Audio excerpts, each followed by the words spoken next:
Are men insecure of women? Yes, the shift in gender roles can cause insecurity in some men.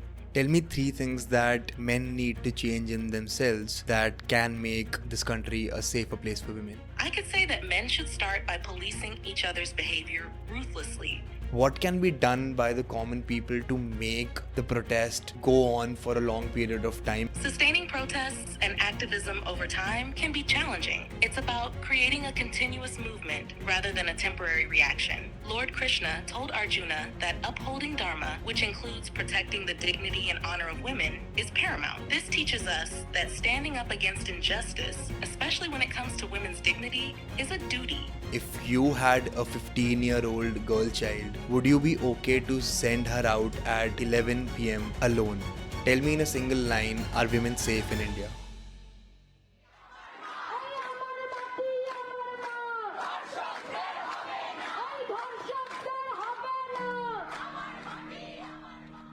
India registered 31,677 cases of rape in 2021, an average of 86 daily. A report by NCRB revealed that crimes against women have been on the rise, with 4,45,256 cases reported in 2022, which means 51 cases every hour. Our country registers one case of every 16 minutes. And not to forget, all of these are only the cases that are reported.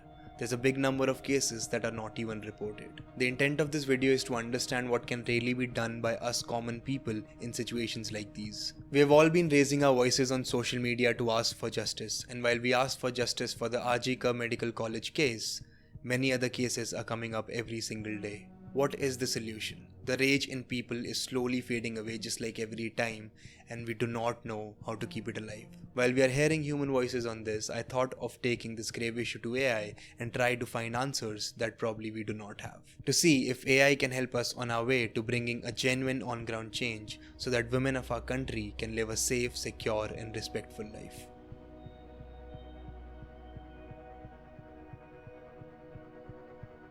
Do you know about the Arjikar Medical College case? Yes, I'm familiar with it. The RG Carr Medical College case involves serious allegations of harassment and misconduct within the college. It sparked widespread discussions about student safety, the need for better support systems, and accountability in educational institutions. Based on the information that surfaced online, including conflicting reports and public concerns, it's clear that the initial claim needed further scrutiny. The case seemed to have complexities that warranted a deeper investigation, suggesting that labeling it as suicide might have been premature without a thorough inquiry. Obviously, none of us can decide whether it is a suicide or not. It's for the courts to decide. So moving forward, I would like to ask you that a lot of people say that the accused is related to people in authority. The accused is close to politicians. So in such cases, these people can influence the case or put certain pressure on some people and try to save the accused. Do you think it can happen or it happens in general in such cases? Yes, it's possible that influence and connections can impact cases, especially in situations involving powerful individuals. This is why transparency, impartial investigations, and judicial independence are crucial to ensure that justice is served without interference. It's essential to protect the integrity of the legal process in these scenarios. What can be done by the common people to make sure that this thing does not happen? Common people can play a significant role by staying informed, raising awareness, and advocating for justice. Public pressure through peaceful protests, social media, and community support can help ensure that authorities act transparently and fairly. Additionally, supporting independent media and legal aid organizations can also strengthen the pursuit of justice. How can this entire system change when the decision makers of the country, the politicians themselves, are not in the right mindsets when it comes to certain things? Their mentality, and a lot of them are also holding criminal records. They have charges against them. So how can this entire system change when the situation is such of our politicians? Changing the system requires a collective effort from society. First, voters need to hold politicians accountable by demanding transparency and integrity. Supporting candidates with clean records and pushing for reforms like stricter background checks and accountability measures for public officials can help. Civic engagement, education, and constant pressure for ethical leadership are key to driving long-term change, even when the current political landscape seems challenging. There was a claim made on social media that 150 mg of semen was found in the victim's body. How true is it, or how false is it, and what the Supreme Court said about it? The claim about 150 milligrams of semen found in the victim's body spread widely on social media, but it was later debunked as false.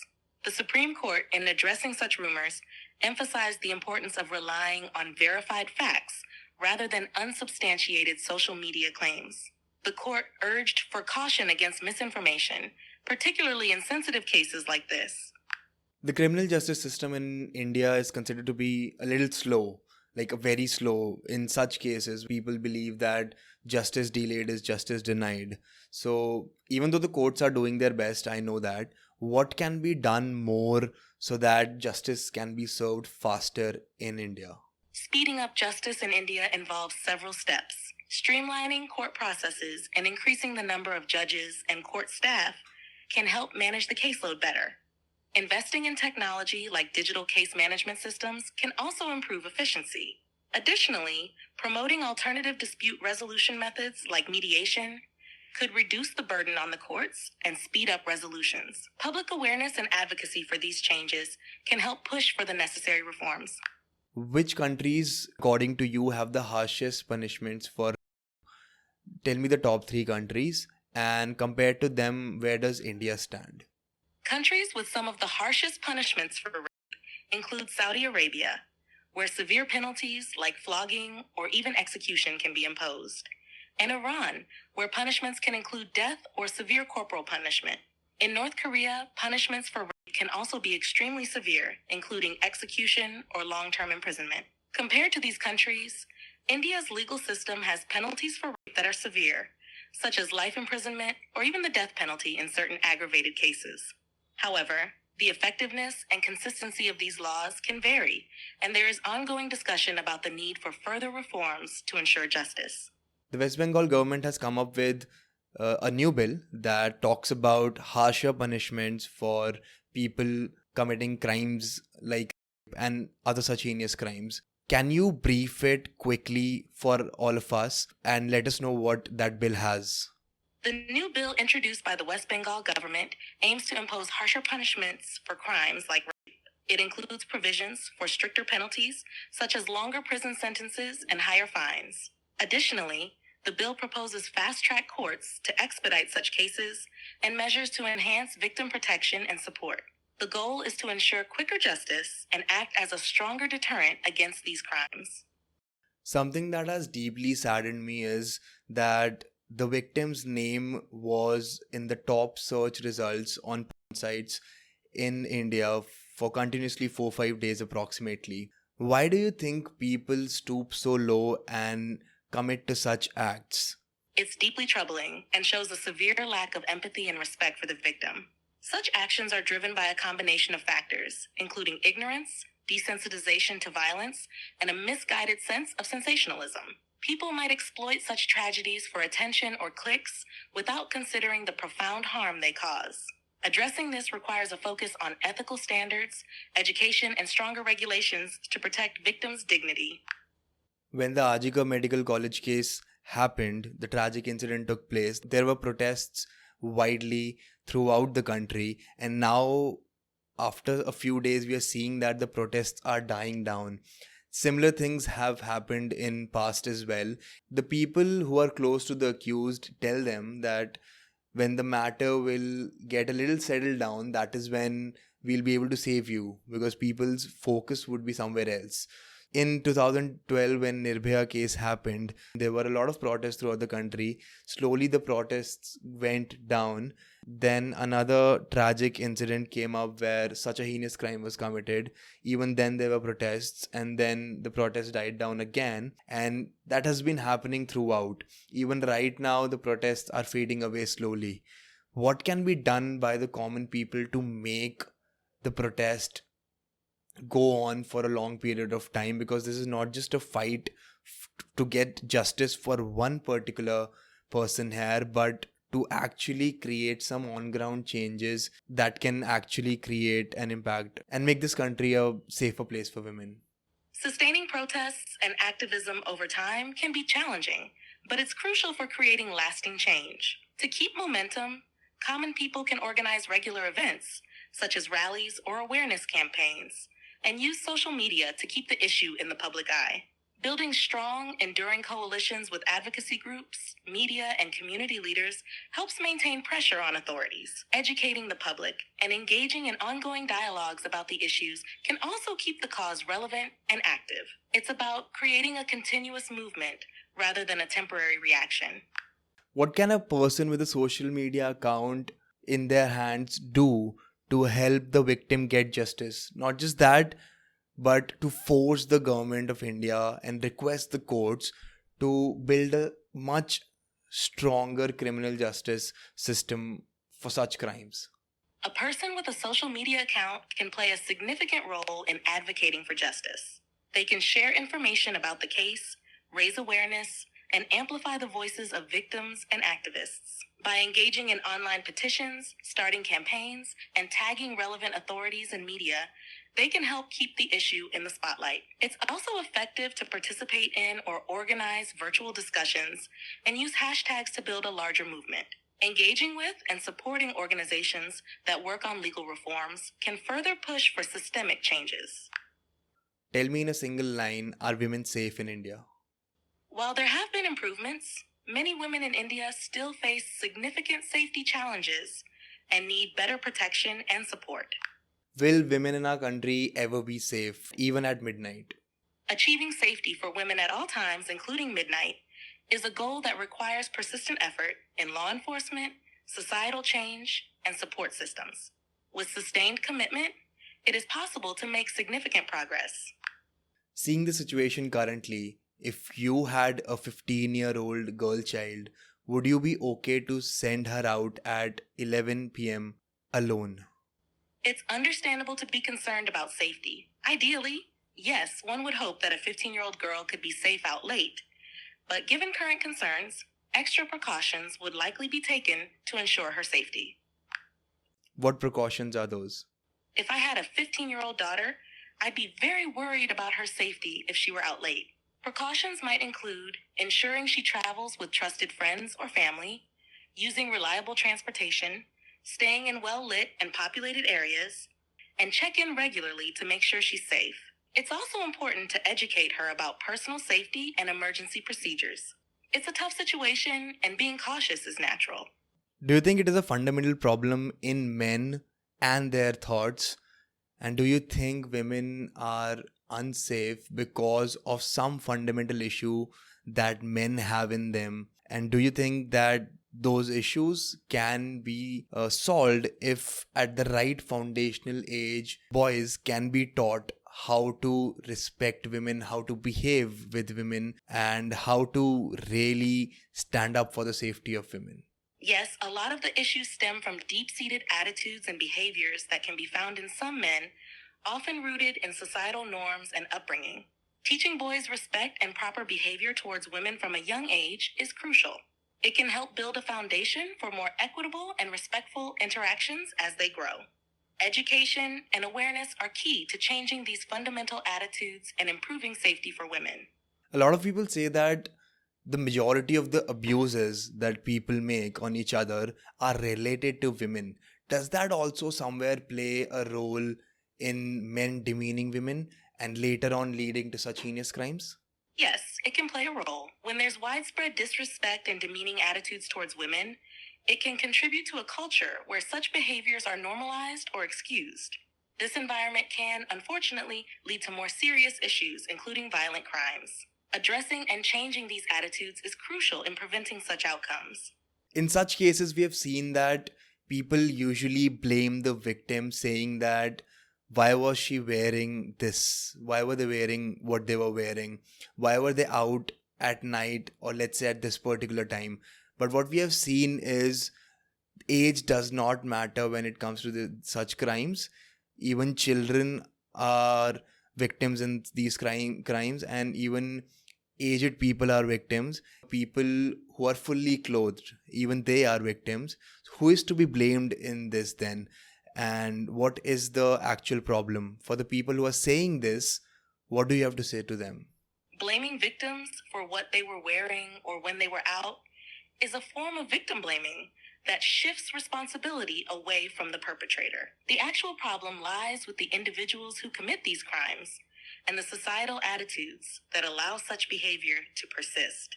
Everyone must understand that the responsibility for such crimes rests solely with the perpetrators, not the victims. It's crucial to focus on changing these harmful attitudes and ensuring accountability for those who commit these acts. In Indian mythology, people have often picked up weapons when it comes to women's dignity. Lord Krishna told Arjuna that upholding Dharma, which includes protecting the dignity and honor of women, is paramount. In the Mahabharata, when Draupadi was dishonored, it became a pivotal moment that led to the Great War. This teaches us that standing up against injustice, especially when it comes to women's dignity, is a duty. It reflects the idea that protecting and respecting women is a fundamental responsibility, and when it's violated, it can lead to significant consequences. Do you think in today's day and age, picking up weapons for such crimes is the right way? Because a lot of people believe now that candle marches won't solve these issues. They need to pick up weapons. I know that taking law in our own hands is never right, but what do you have to say about it, seeing what our ancestors used to do early on? It's understandable why people feel frustrated and think drastic measures are needed when justice feels out of reach. But taking up weapons isn't the answer in today's society. We need to channel that anger and frustration into pushing for stronger laws, demanding accountability, and changing societal attitudes. Violence only leads to more chaos and doesn't solve the root issues. Instead, we need collective action to create lasting change, just as our ancestors fought for justice, but through the systems and means available to us today. When women go out in the market, even in broad daylight, they get stares from men, heads turn, and we call it the male gaze. It's infuriating and deeply uncomfortable for women to experience that kind of unwanted attention. It reflects a lack of respect and contributes to a culture where women are objectified. This behavior needs to change, and it starts with teaching boys and men to see women as equals, deserving of respect, not as objects to be stared at. Everyone deserves to feel safe and respected, no matter where they are or what they're doing. The male gaze is extremely disgusting. Women face it on an everyday level. Is there something that can be done about it? Women do feel helpless at that point of time. The male gaze is indeed disgusting and demeaning, and it's awful that women have to deal with it daily. To combat this, we need to start with education and awareness from a young age, teaching boys and men to respect women and recognize the harm in such behavior. On a broader level, society needs to stop normalizing or excusing this behavior and call it out whenever it happens. Empowering women to speak up and creating safer public spaces through community vigilance can also help. But ultimately, it's on men to change their attitudes and behaviors. Often there's a debate whether films and movies affect a person's mind or not. A lot of people say that when there are and such heinous crimes shown in movies, obviously people would adapt to it. Do people adapt from movies? Movies and media can have a powerful influence on people's attitudes and behavior. When they portray rape or other heinous crimes in a way that sensationalizes or normalizes them, it can contribute to a toxic culture. Filmmakers have a responsibility to handle these topics sensitively, showing the consequences and the pain they cause, rather than glamorizing or trivializing them. Society also needs to be critical of how such content is consumed and demand more responsible storytelling that doesn't perpetuate harmful behaviors. Since prostitution is not legal in India, do you think this particular aspect is a reason for the rise in such cases? And should prostitution be legalized in India according to you? The rise in such cases is more about deep-seated attitudes and control issues rather than simply the legality of prostitution.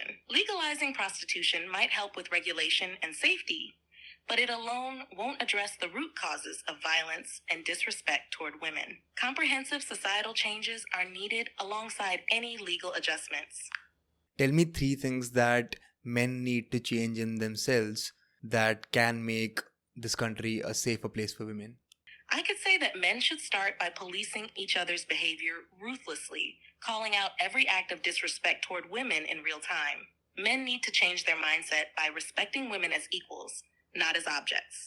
They should take responsibility for calling out and stopping inappropriate behavior among peers. They must actively support and advocate for women's rights and safety, both in private and public spaces. Next, they should commit to drastic changes, like completely boycotting any form of media that objectifies women. Finally, they should challenge their own ingrained biases by putting themselves in women's shoes, even if that means undergoing intense, empathy-building experiences, like walking in the same spaces they often take for granted, but under conditions that reflect the dangers women face daily.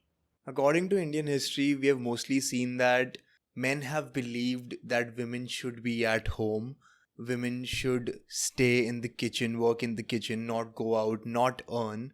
And now things are changing. Women are being empowered, they are feeling empowered, so they're going out, they're earning, they're not staying at home. Is this at some level affecting men psychologically and leading to their insecurity? Is all of this also at some level responsible for such heinous crimes? Yes, the shift in gender roles can cause insecurity in some men, especially if they feel their traditional roles are being challenged. This insecurity can sometimes manifest as hostility or aggression, contributing to heinous crimes. When societal norms shift, it can disrupt old power dynamics, and not everyone handles that change well. Addressing these issues involves fostering a healthier understanding of gender equality and encouraging emotional resilience among men. Are men insecure of women? Some men may feel insecure about women's empowerment and changing roles, which can lead to negative reactions. What is the first thing that a person should do after listening to this podcast to make this country a safer place for women? The first step would be to start advocating for change in their own community.